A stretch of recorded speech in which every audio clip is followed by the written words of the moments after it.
Welcome to Expedition Self on OMTimes Radio with lifelong learner, entrepreneur, and creator of the worlds of Expedition Self, Sam Parrotto.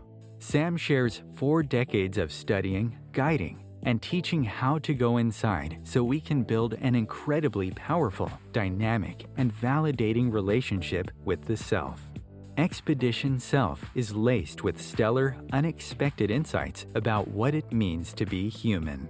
Listen now and ignite your self-development process with Sam Parrotto. Well, hello. Welcome to Expedition Self. I am Sam Parrotto in the flesh, and I'm live this evening. Oh, gosh. Well, tonight I'm going to be talking about what you believe you'll be pondering if given 3 days to review your life in your final moments. And I just want to say that as I hunted around for information about this, I didn't actually find it anywhere. So even though I believe I got it along the way, I want you to know before we even get started that I think this idea of 3 days for your life in review, somewhere along the way, it just piqued my interest and became something that I made real. But also, for those of you who are listening to me at a time other than 5 p.m. on Tuesdays, Eastern Standard Time, I would like to encourage you to listen to me live when you can, Tuesdays at 5 o'clock Eastern Standard Time. So you can actually participate in these conversations with me. And I realize we're in the generation or the time of podcasts. So many of you listen at alternative times. You could turn it off and on, like while you're hiking or while you're cleaning your floor. But if you've been listening, you know I've been trying to get the whole live aspects of this show going since I started. And this is the first quarter of my 3rd year on air, and so I would love to see that happen. This is counting as my formal invite for Tuesday evenings at 8 p.m. Eastern Standard Time.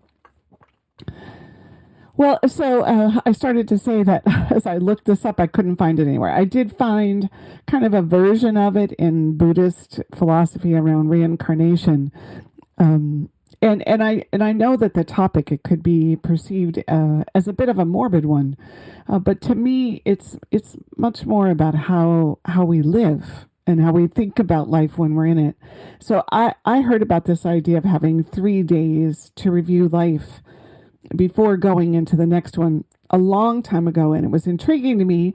And I don't know who said it or where I got it, but the idea was I'd have a chance at the end of my lifetime to really reflect upon the entire journey. And I had this visual for it. I don't know, I'm in a room. It's kind of a black and white room, but there's a big mirror in it. And I'm sitting there really in a very peaceful way, reflecting. It's kind of like if you ever saw that Al Brooks movie with Meryl Streep called Defending Your Life. Mine isn't quite like a boardroom when I think about it. But as I would have this opportunity to think about where I'd been, what I felt, what happened, what I did with it. And so for those of you who don't believe in reincarnation, I still think there's value in exploring how an idea like this can be helpful to how we live. You know, there's so much talk about the hero or the heroine's journey and looking at the entire lifetime as a whole. And I guess for me in the last year or so, something has definitely shifted in my way of relating to the many events, the twists and the turns, such that I now really feel like I'm looking at my life more as a movie, right? As me as the main character of that movie, and the idea that each and every moment matters right up until the curtain comes down. Like one thing doesn't outweigh another, that it's this compiled, amalgamated, conglomerated experience where every single moment has something to do with the very next one or 10 down the road, right? And that anything is possible in that whole entire epic view of my life. So now when I think about it, it feels less segmented, less partitioned. One supposed wrong move now to me doesn't seem to isolate itself from the next three occurrences. So it's not so much like a balance sheet, like, these are all the pluses and these are all the minuses. Now it has more of a integrated flowing, one thing flowing into the next. And then they all start to look as if they belong, that without one, something else wouldn't have happened. And I know people say this all the time. Oh, well, if you didn't have this, you wouldn't have that. But for some reason, even the way my mind used to think about that, it was still very separate. The other thing that I've noticed is that the repeating of the same lesson seems more necessary now. when before it was like the repeating of the same lesson instead looked like a bad thing or a stuck place on my part, and that I shouldn't really be doing that or be allowed. And now I kind of understand that the repeating of these lessons, it's not even repeating of the lesson, it's repeating of the elements or the aspects of the lesson so that I can actually get it in a deeper and deeper way. It just seems so important. And so when I think about these 3 days of my life in review, I can say that my own shift has occurred when I look back on my life already. I have no idea what will change between now and when I'm done. So these are the kinds of things I'd like to talk about with you tonight. How the holding of this idea, 3 days to review your life, it gives you a way to reframe your experience of living it. And before we're done, I want to talk about how you can utilize the 3 days visual to help you make decisions and choices in the now. Okay, well, so let's dive in. The number to call tonight, if you'd like to participate in the conversation and share a little bit about responses to the questions I'm going to prompt, it's 202-570-7057. And also, if you'd like to be a guest on the show, I started this new thing where people, right now, they're people that I know personally, come and talk about their growth work on the show, like how their process has gone. So if you'd like to do that, and then please write me at hello@expeditionself.com. Hello? That's that Adele song. Okay. So is anybody wondering how we ended up with this idea of 3 days for a life in review? Okay, I have no idea. Remember, I don't even really know where I got this. And so it's stuck, but I have no background information.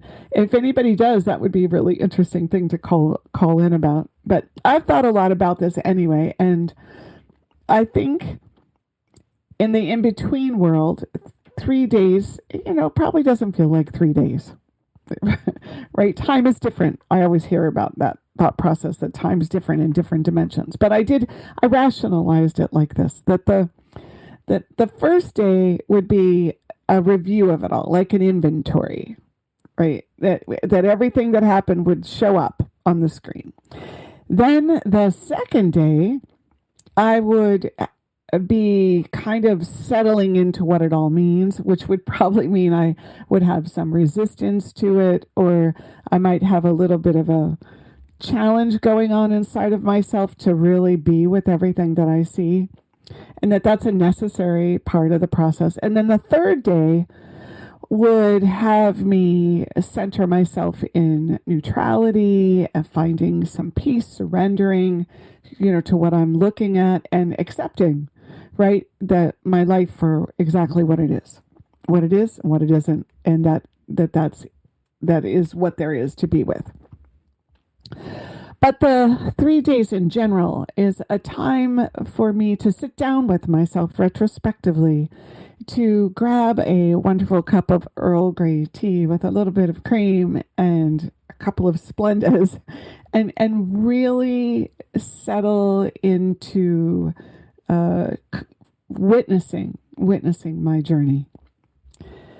So when I picture it, it's also, I bring with me in those 3 days a whole lot of gentle warmth and affection and empathy for myself, as well as some excitement that comes from a kind of, well, how did it all go? Right? Like a parent might ask their child after returning from this great adventure backpacking across Europe for a summer.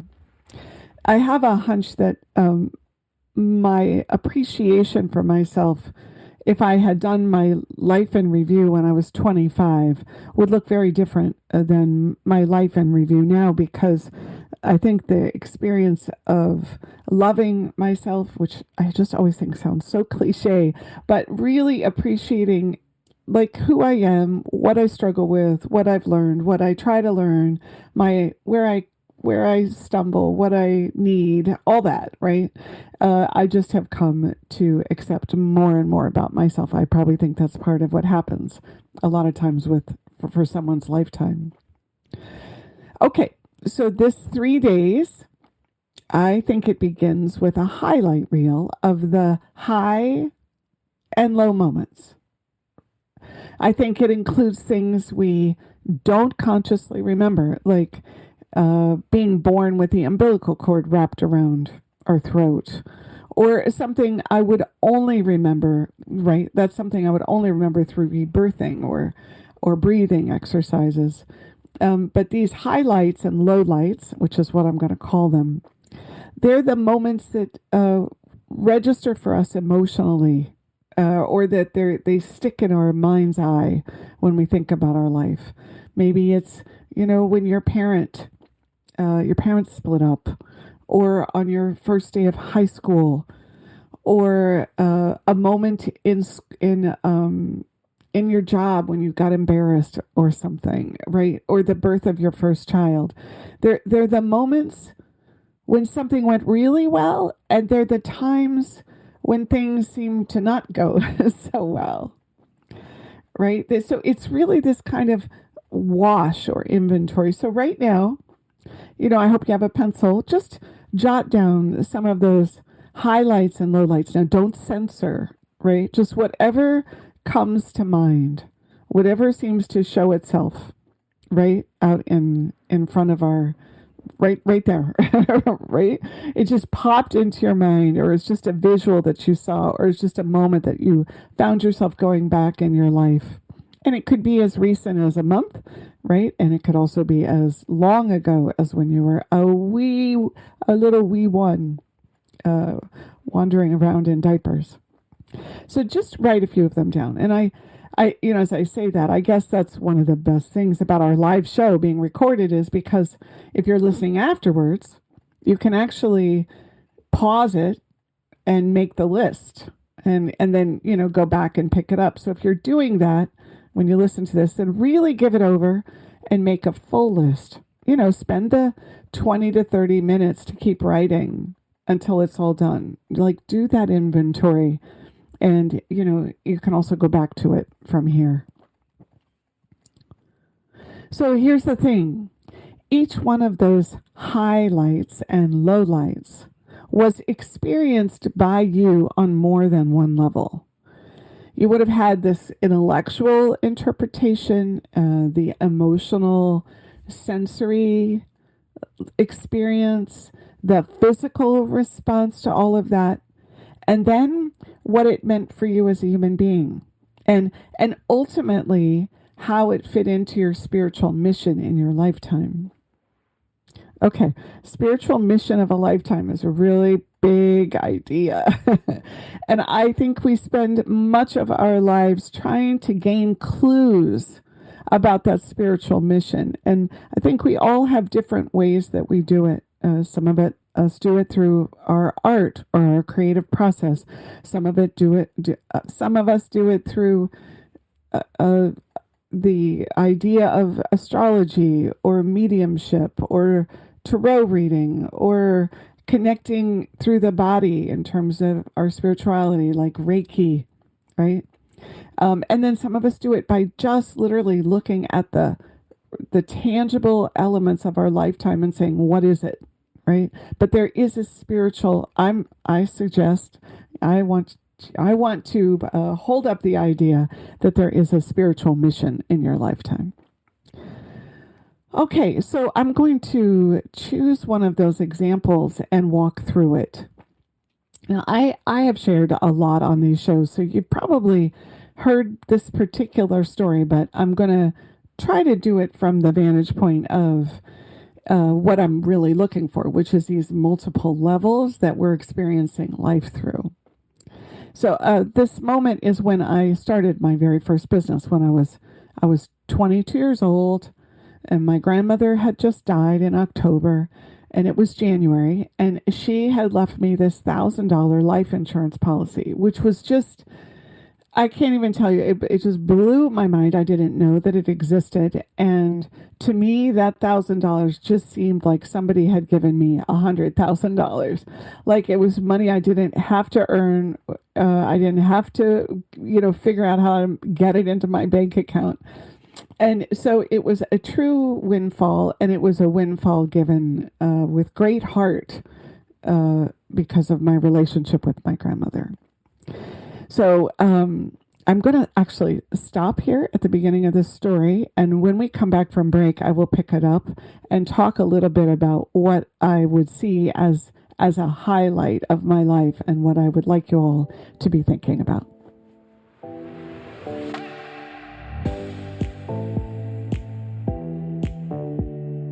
The best of the holistic, spiritual, and conscious world. OMTimes Radio. IOM FM. Ascending Hearts is no ordinary dating site, but a spiritual dating site with a purpose, to link you with your soulmate. We engineer the serendipity so you can trust that you will attune with someone that has the same matching vibration as you. Ascending Hearts, the conscious dating site for the spiritually aware. Try Ascending Hearts for free. AscendingHearts.com. My name is Victor Furman. Some call me The Voice. I've always been fascinated with human nature, spirituality, science, and the crossroads at which they meet.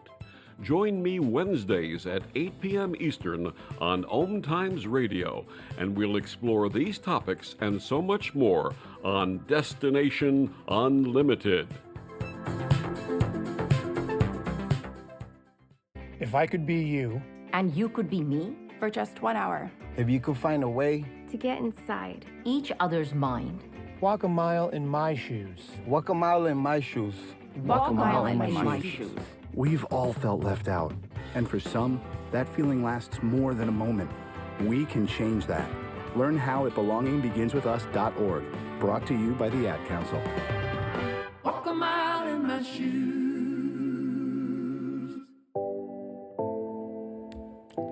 All right, well, we are back. I'm Sam Parrotto, and you are listening to Expedition Self. Tonight, we are talking about how you might think about and what you might find if you did 3 days of your life in review. And so before I went on break, I was about to talk about one of the moments of my life in the context of how we might think about these 3 days. So here I was, 22. I'd had this $1,000 windfall. I was living in Tucson. I did not have a job I liked, and I have no idea. I want you to know this, no idea. I never in my life imagined owning my own business. I didn't want to work that way independently. I kept thinking it was all about a job. I'd had jobs my whole life.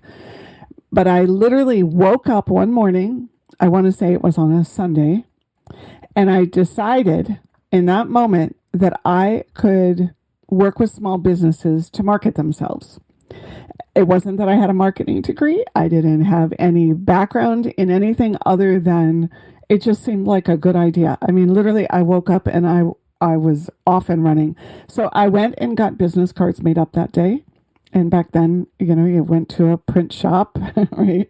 And then the next day, there were no computers when I did this, not computers that did, ink type stuff. Anyway, so the next day I got the yellow pages out. I remember sitting on the floor of my apartment, and I basically started flipping through, and I found, 10 places to call, and I started making phone calls, and the next thing you know, I will tell you, by Friday, I had 3 clients, and I had enough to live on cash-wise.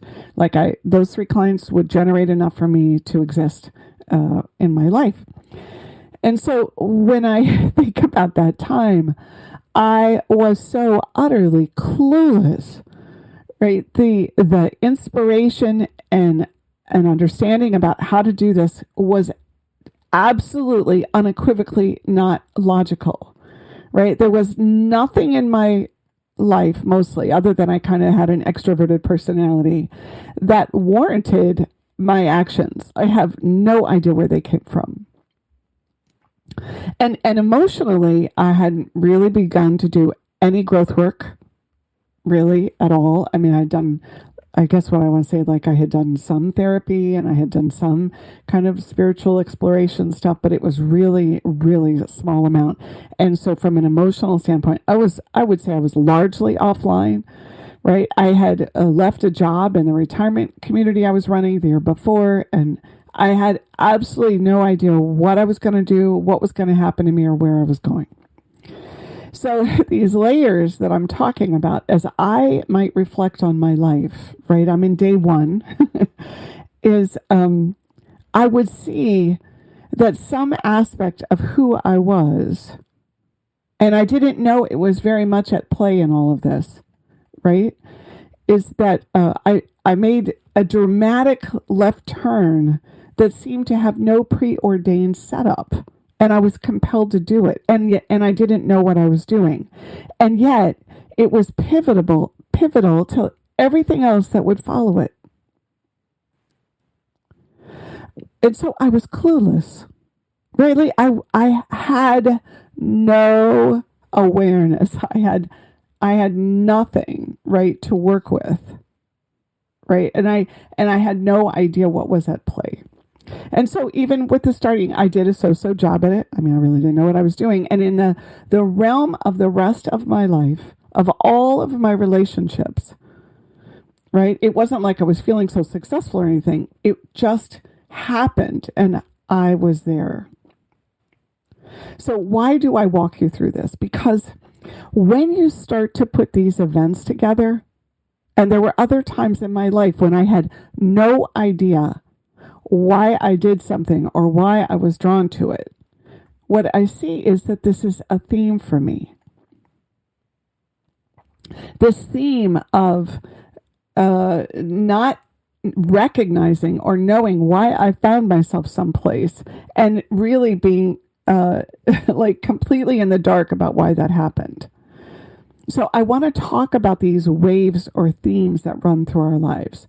So in what I'm trying to describe here is I have a theme and lots of highlights and lowlights that have something to do with being conscious or clueless, being in control and actually imagining that I am, thinking I know what I'm doing and where I'm going, only to find out that it wasn't true at all.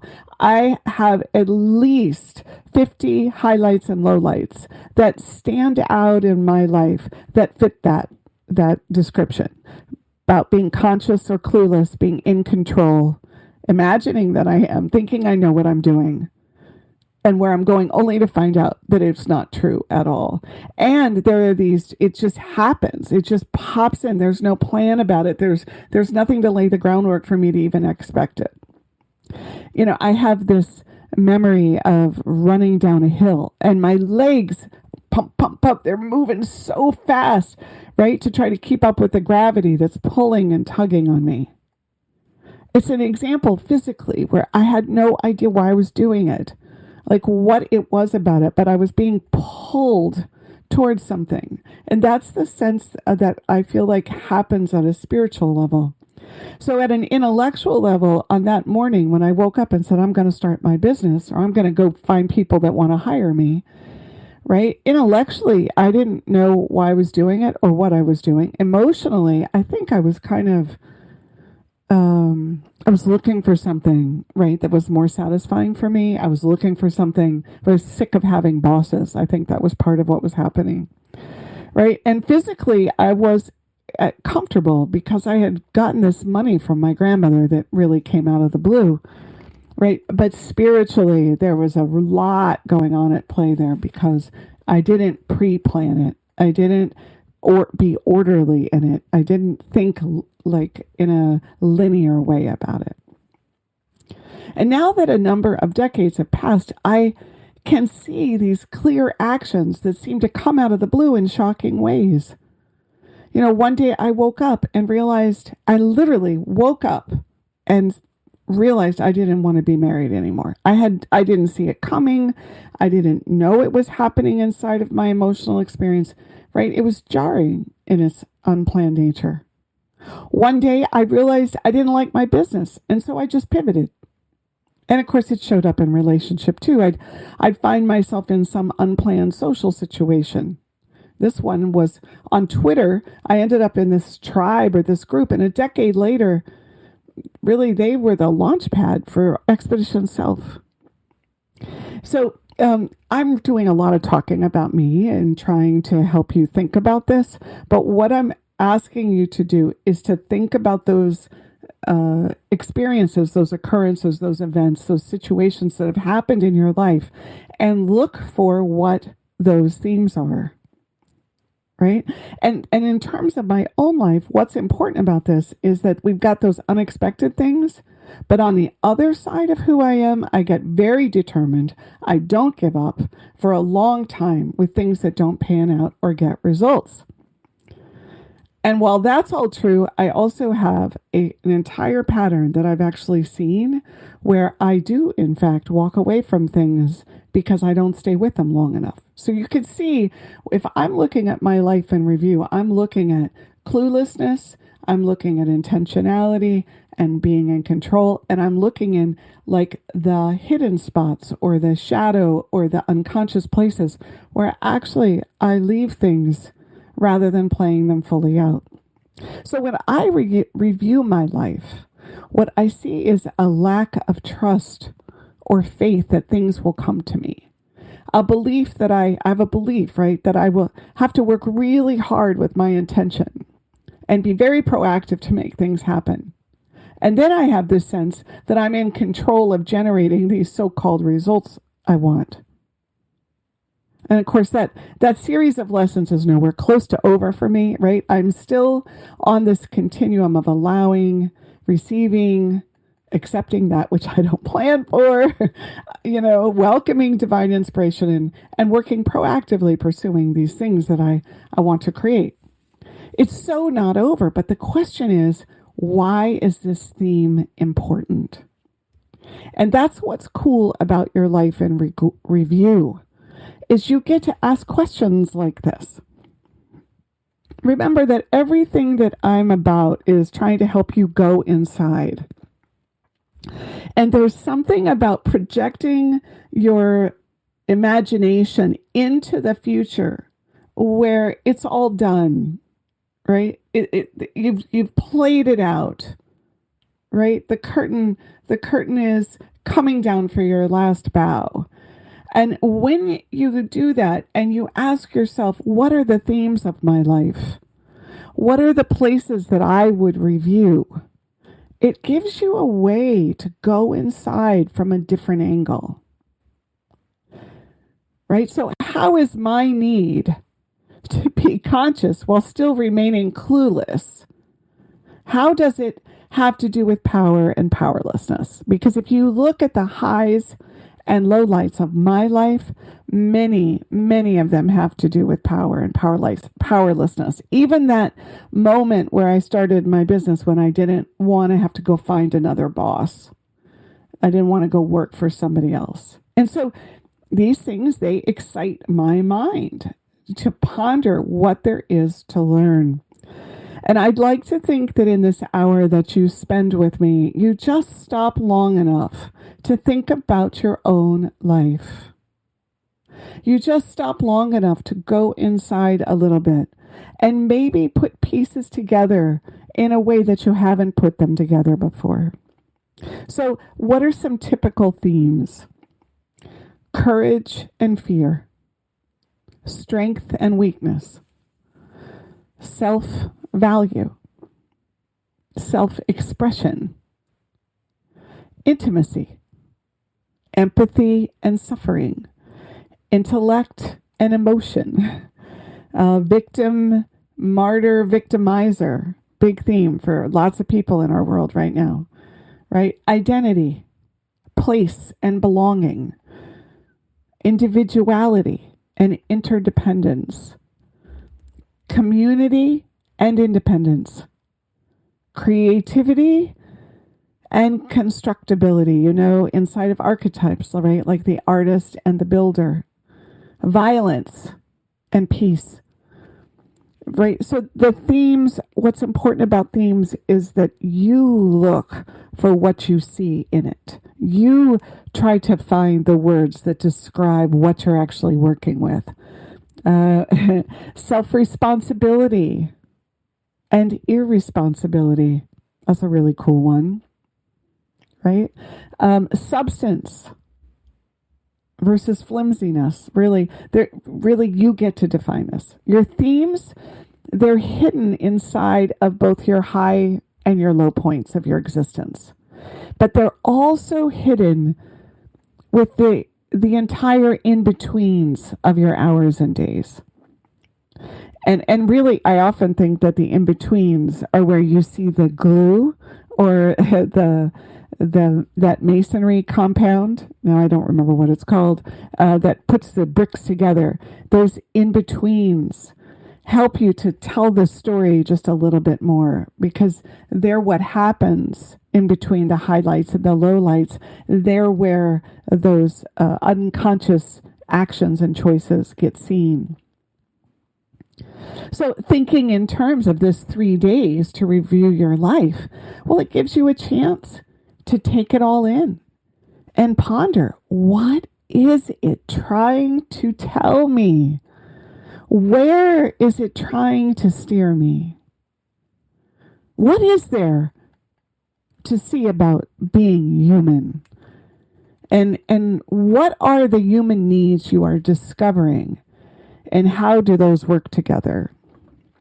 I just want to say, I talk about this a lot. What does it mean to be human? And if you think about it, I'm really putting a stake in the ground that you chose to be human. So you're working with the characteristics and the qualities and the subtle elements that are at play in our experience of being human. Right. So many, many lessons have to do with what does it mean to be a human, right? And when you think about it, where do we all start? We start with an ideology. We start with a set of beliefs.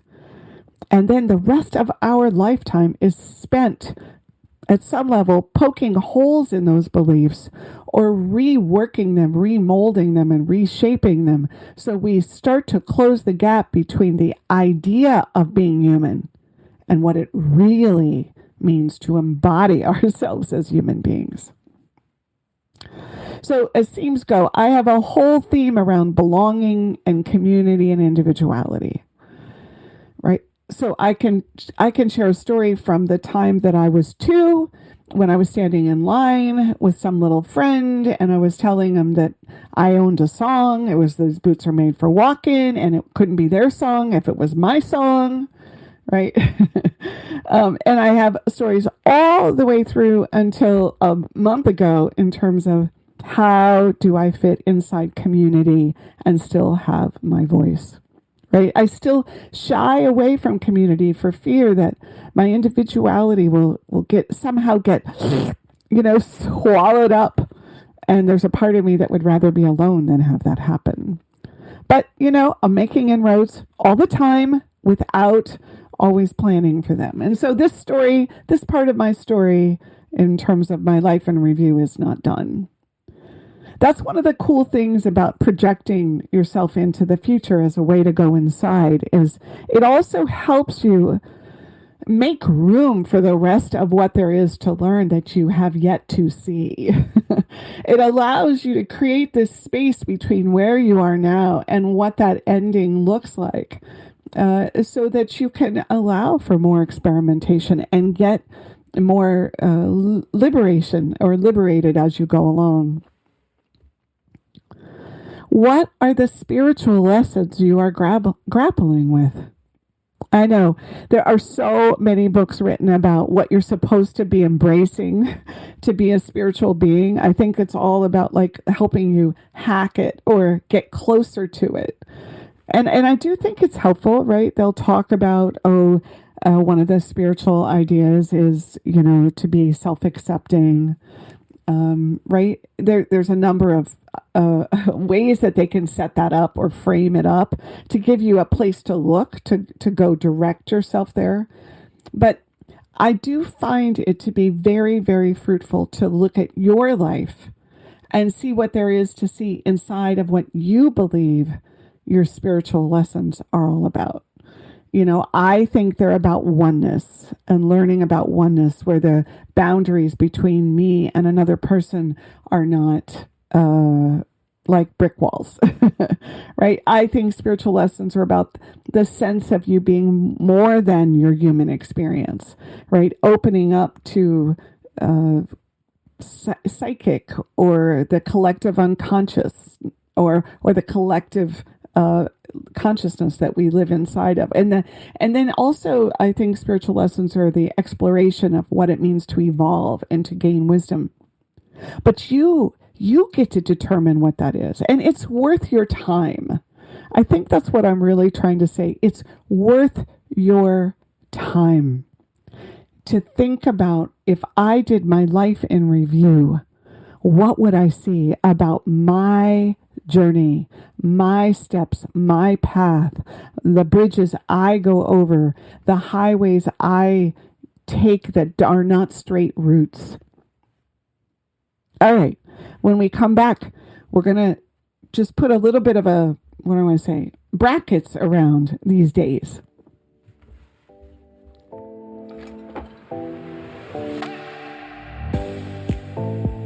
The best of holistic, spiritual, and conscious world. OMTimes Radio. IOM FM.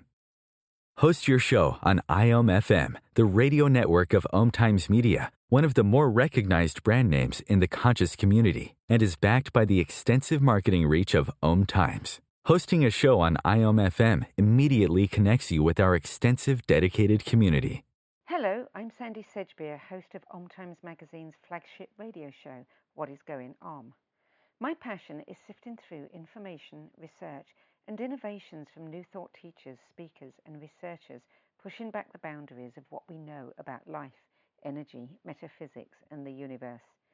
I love shifting perceptions about who we are, why we're here, and how quickly impossible becomes normal when we open our minds, expand our awareness, and accept that the only limits that exist are those we place upon ourselves. So if you're the kind of forward-thinking, eager investigator of what lies beyond the current reality that most perceive, why not make a date to come play with me in the field of possibilities at 4 p.m. Pacific Time, 7 p.m. Eastern Time every Thursday, and together we can discover what's really going on. You came across someone struggling with hunger. How would you recognize them? Would you notice an 8-year-old girl who's not excited for summer break because she may not be having lunch again until September? Or a war veteran who's having a hard time landing a job and getting back on his feet? I am the 1 in 8 Americans who struggle with hunger. I am hunger in America. Hunger can be hard to recognize. Learn why at IamHungerInAmerica.org. Brought to you by Feeding America and the Ad Council. All right, we're back. I'm Sam Parrotto. You're listening to Expedition Self. And tonight we are talking about how to think about 3 days of your life in review. So before we were going to break, I was talking about how you get to define your own spiritual lessons. You get to see them for yourself as you look through your life. And you know those kaleidoscopes that you look into and you twist them around in all directions and they make these really cool changing images. Well, that's the point of reflecting on your life over these 3 days. It's because these kinds of questions and connections you make to what are you learning and how's it going, they help you ground yourself and center yourself in you. So here we are, day 1 of Life in Review, the high and the low lights and the themes, right? And how they connect with what you see and and what's going on for you in terms of where you are on that path, right? Day 2 is the part that's a bit harder because it's the place where I feel like some of the times in life looks like misses or failures to be, or a little cowardice or fear or rinse and repeat or losses, right? It's one thing to see an event and to recognize how you suffered in it. It's quite another to see your choices in it, how you existed in it, right? And this was what the 3 days in review gives us the ability to do, is we get to just step away just for a little while from our reactions, right? From our emotional material, and actually see ourselves as the character in it. So if we look at my life, I have so many moments where I didn't say enough about what was happening for me. And as a result, it continued long past what it had to, right? We have to be careful with all that, right? Because we're actually taking life as though there's a perfection to it. I have lots of moments when I felt threatened and at risk, and it caused me to miss the opportunity that was actually there, ripe for the taking. When I look at my life, there is so much I missed out on because of me. Which, again, there's a perfection in that, and at the same time, I feel sad about it. I feel regretful. I have grief. So when we look at what didn't happen that could have, when we come face to face with how we chose each day without realizing what we weren't choosing because of it, and when we recognize that there were hundreds of doorways that we didn't turn the knob on, there is a sense of loss. And to me, this is day 2. Coming to grips with what wasn't, or what didn't, or what couldn't be. Because I just wasn't able to step towards it, or to see it, or to let it in. Now think about this. Why is this helpful to think of my life in review when I'm right in the middle of my life? Well, because it helps me embrace loss. It helps me embrace those moments and see them for what they are instead of trying to gloss over them and not notice. Helps me to grasp the potency of who I am, even in the space of when I couldn't bring it. Perhaps the magnitude of day 2 is really realizing how much power we actually had but didn't know it.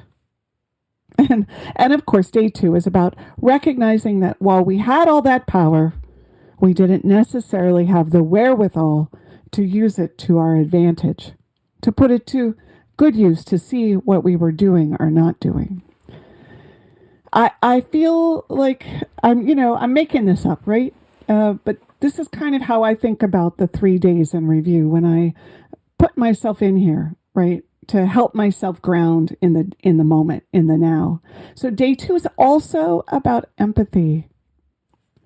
I had a shamanist once who was speaking to my inner child, and I hear her voice, right? When I think of all that has gotten missed. And it was equal parts like empathy and feeling sorry for me, and also acknowledging that I was me.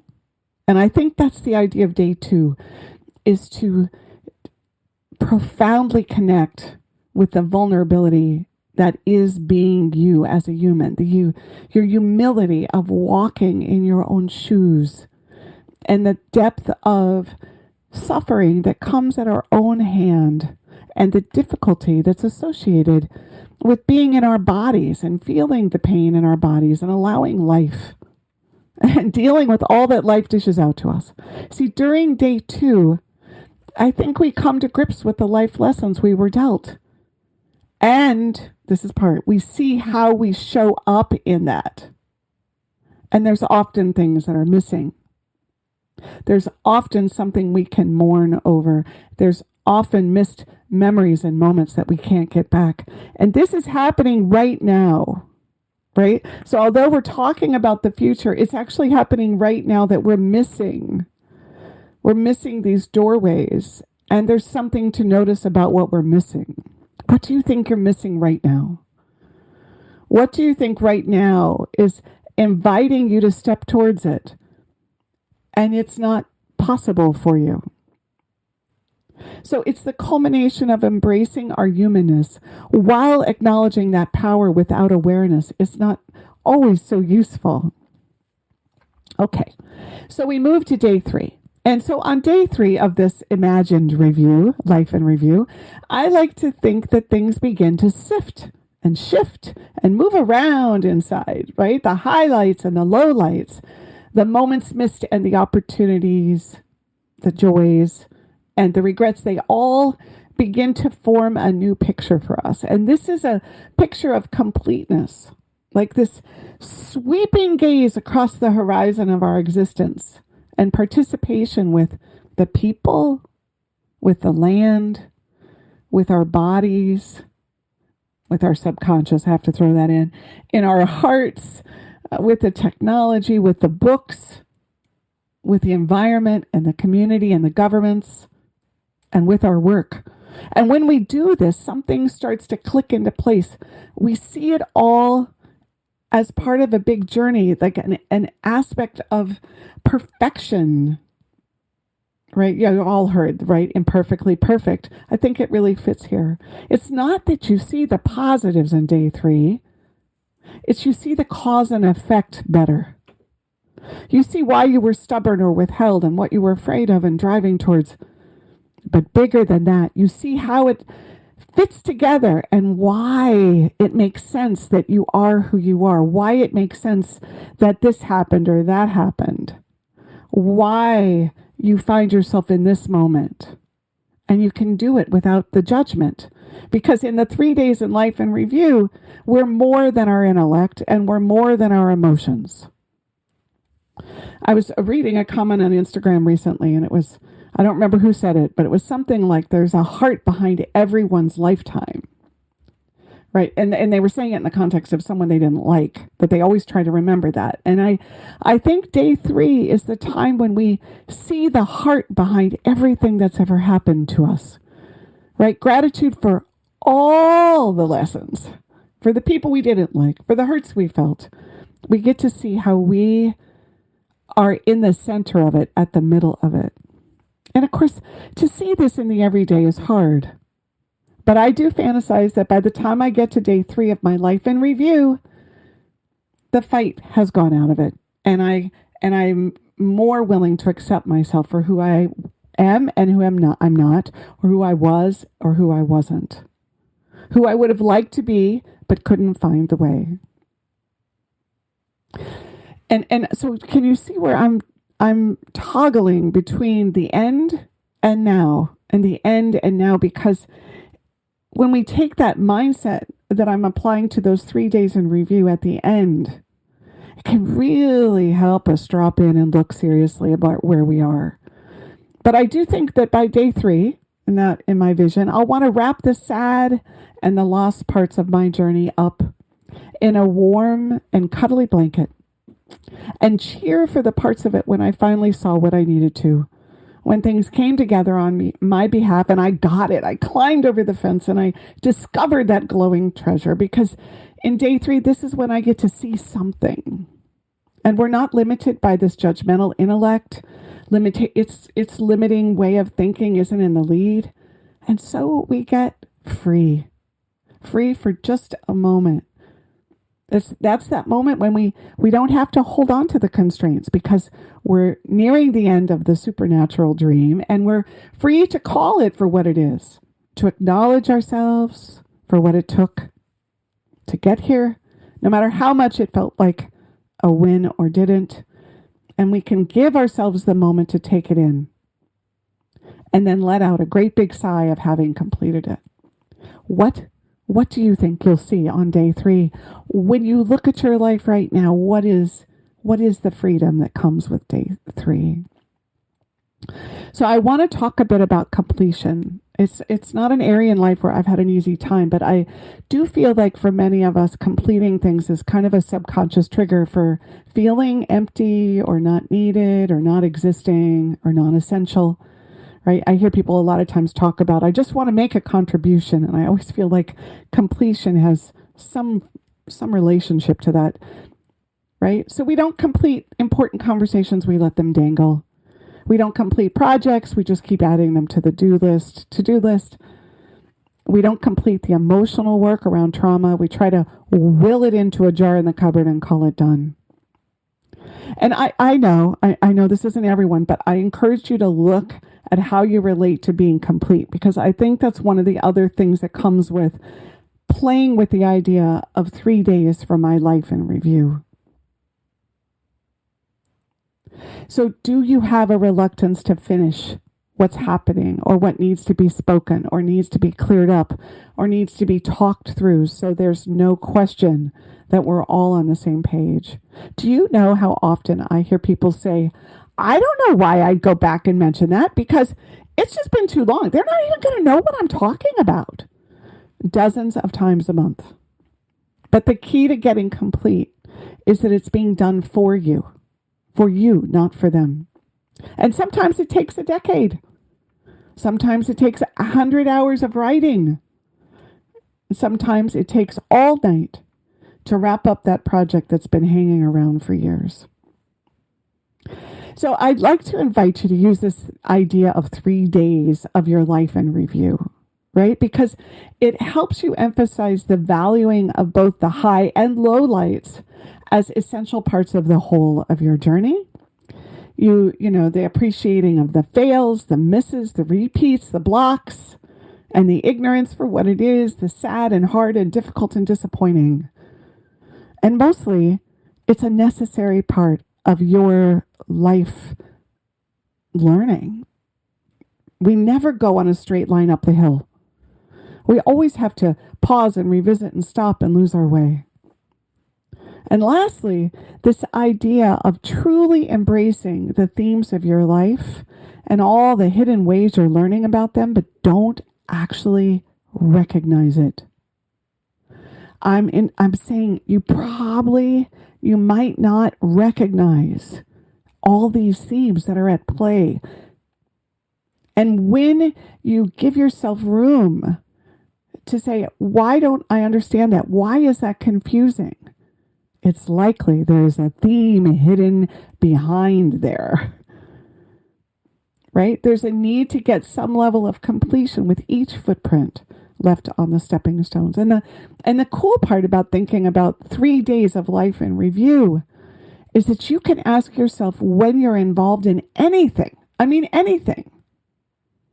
When I look in that mirror, how will this play for me? How will I feel about it?